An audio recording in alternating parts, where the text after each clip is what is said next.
Akona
uthandeke kanjalo kuNkulunkulu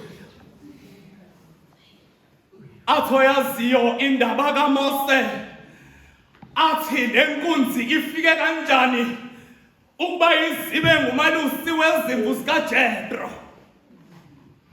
bathi abayikhumbulayo indaba kaMose bathangani nje wabalekela ulaka utheme ibalekela ulaka lwaze lomfikisa ehlane lwayomenza umalusi ngoba kakade indaba yakhe iyaziwa la iphuma khona ukuba le ndoda ibile nesandla ekufeni kweFilisti manje-ke uma isilana kule ndawo athi uyibhekayo hleze bekuyifanele edlula kukho ngoba kakade le ndoda beyiwumbulali kakade le ndoda ayiwazisanga umphefumulo womunye umuntu ya le ndawo emfanele ukuba abe kuyo kepha indaba ithi ngelinye ilanga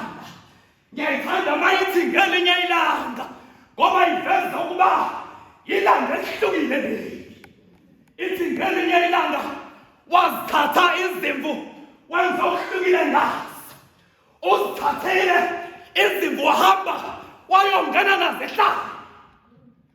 Bekuthandeka kanjalo phela ukuba zithatha izimvu azaluse lehlane ukuzabonane nendawo la uNkulunkulu ekhona. Kwathi ngithi izinto adlula kuzona uMoses bazothi abantu lento esekudingisweni lento esekuhluphekeni lento engenwe uNkulunkulu kanti uNkulunkulu umdlisa ezintweni akade ezodlula kuzona ngakusasa ukuze athi uma ezodlula kuzona ngakusasa athi ngiyalazi ihlanga. Bathandekayo uNkulunkulu bezomdlulisa kule ndawo ukuze azi ukuba ngiyakwazi ukugudusa esigodini sathunzile ukufa. Weba mntwana, ngiyazibona izinto ezidlula kuzo manje. Athi uPawula lezi zinhlupheko edlula kuzo manje asinakufanisa noNkosi engihamba nabo. Namhlanje bengizobiza abantu ababezothi ngisempilweni ethi ayifane nekaMose. Ngithi uNkulunkulu uyakulungiselela eyathi umuntu ngihambe ehlala. Ngithi uNkulunkulu uyakulungiselela athi impilo yakho izungazwa sempile. Ngithi uNkulunkulu uyakulungiselela akhongole akhambi kahle. Ngibona izinto zingangilungile empilweni. Ngithi kuyena namhlanje uNkulunkulu ukhande ihlane esikhathini samanje ukuze ihlane lakho oyohlangana nayo uthi ngizodlula la. Uyabona bangcwele, ufuna ukuyivala le ntshumayelo. Athi uMoses uma isesondele, yebo siyayazi indaba, kepha nezinto uNkulunkulu wathi ukuzube kule ndawo yami engcwele khumula okuthize. Ukuzube kule ndawo yami engikubizela yona shiya imbadada zakho zasemhlabeni ngoba umhlaba sozawubona uhlukile. Webangcwele, endaweni kaNkulunkulu bekufanele senze njalo. Endaweni kaNkulunkulu besizothi Nkosi singena yebo simangcabangceba, singena yebo umhlaba usidwengulile, singena yebo singasathandeki, kepha masize ebusweni bakho sizothi kule ndawo Nkosi asisangene. Angisanyatheli ngakho kulo mhlaba ongibizele kuwo, angisanyatheli ngakho kule ndawo ongibizele kuyo. Namhlanje sithama siyiqala le ndaba sayivula ngomkhuleko. Namhlanje bengothi bangcwele uma sesivulile ngomkhuleko ake phambi kaNkulunkulu kunezinto ekumele sizikhumule. Asikwazi ukudumisa uNkulunkulu sesakho ngathi umona. Asikwazi ukuya phambi kaNkulunkulu singamthandi umakhelwane ezakhe imbadada lezo kepha phambi kaNkulunkulu shiya. Bakhona namhlanje abazonyathela endaweni kaNkulunkulu nezimbadada zenzondo, inzondo esingene yaze yangena ngisho emakhaya. Bakhona namhlanje abazonyathela ngembadada ngenzondo onaba bayazi bayisibaba. Sakhula kunje, sakhula ngezwa, sakhula ngabingelelwa. Yini pho lokho ukwenze zakhe imbadada. Namhlanje masize ebusweni kaNkulunkulu akabasabangcwele sonlalela izwi la ngoba kulenda asingene imbadada. Bathandela nezami imbadada engithoma ngize ebusweni kaNkulunkulu ngathi Nkosi ngiyayikhumula ngiyayishiya. Manje bathandekayo kule nkonzo engcwele size nezicelo zethu, size nokudinga kwethu, sizohlangana noNkulunkulu ubuso nobuso.